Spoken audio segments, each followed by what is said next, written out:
আমি এটা একটু বলে দেই। হ্যাঁ, নাই তোমার অনুমতি নেই বলছি। আমাদের এই তালিকা যেহেতু চূড়ান্ত হয় নাই, এটা এখন প্রকাশ করা হবে না। আর অন্যান্য বিষয়ে আলোচনা চলছে, কতদিনের সরকারি হিসেবে আলোচনা চলছে, সেটা এখন বলে দাও। সেটা আমরা 10 থেকে 15 জনের একটা প্রাথমিক তালিকা দিয়েছি। সেই তালিকাটি এখন আমরা প্রকাশ করব না, যেহেতু এটা একটা প্রাথমিক। সেটা আমরা আরো চূড়ান্ত করে দ্রুত সময়ের মধ্যে, সেটা প্রায় 24 ঘন্টার মধ্যেই সেই তালিকা সহ আপনারা সরকারের অন্তর্বর্তীকালীন সরকারের ঘোষণাটি দেশবাসী পেয়ে যাবে।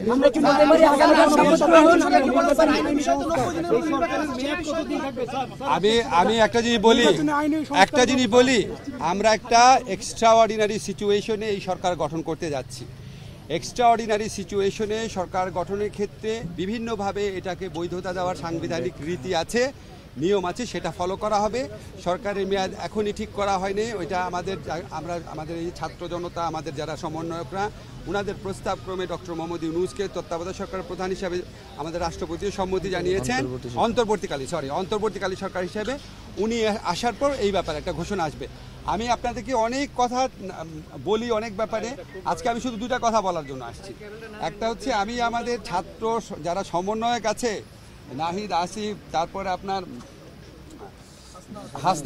হাসনাত, সার্জিদ, বাকের, আজকে ওদের সহ অন্যরা মানে মূলত আলোচনা করেছে 4 জন। তো ওদের যে আলোচনার স্কিল দেখেছি, ওদের যে আলোচনার আউটকাম দেখেছি, এটা একটা মুগ্ধ করার মতো। মানে আমি নিজে বিশ্বাস করতে পারি না ওরা এত ম্যাচিউরলি সব কিছু এত ডিল করতে পারে। আমরা খুবই লাকি, আমরা শুধুমাত্র মানে অভ্যুত্থানের নেতা পাই নাই, ইনশাআল্লাহ আমার মনে হয় রাষ্ট্র গঠনের নেতা আমরা পেয়ে গেছি ওদের মধ্যে।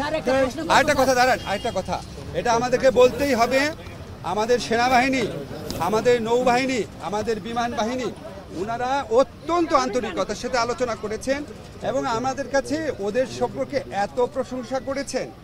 এবং ওনারা এই যে ছাত্ররা যে বিভিন্ন জায়গাতে ট্রাফিকের দায়িত্ব পালন করছে, মন্দির পাহারা দিচ্ছে, এটা ওনারা অনেক প্রশংসা করেছেন। এবং ওনারা আমাদের এই সমন্বয়কদের দেখে এখনকার তরুণদের প্রতি ওনাদের প্রত্যাশা, শ্রদ্ধাবোধ আমার মনে হচ্ছে অনেক বেড়ে গেছে। ওনারা অনেক সহযোগিতা করেছেন, অনেক কষ্ট করেছেন। আপনারা জানেন আমরা কত ঘন্টা যাবত আলোচনা করছি। আমরা মনে করি যে আমার ব্যক্তিগত অভিমত, নিশ্চয়ই নাহিদও স্বীকার করবে, যে আমরা যে সেনাবাহিনী আছে, বিমান বাহিনী আছে, নৌবাহিনী আছে, ওনাদের প্রতিনিধিরাও আমাদের পক্ষ থেকে ধন্যবাদ জানাই।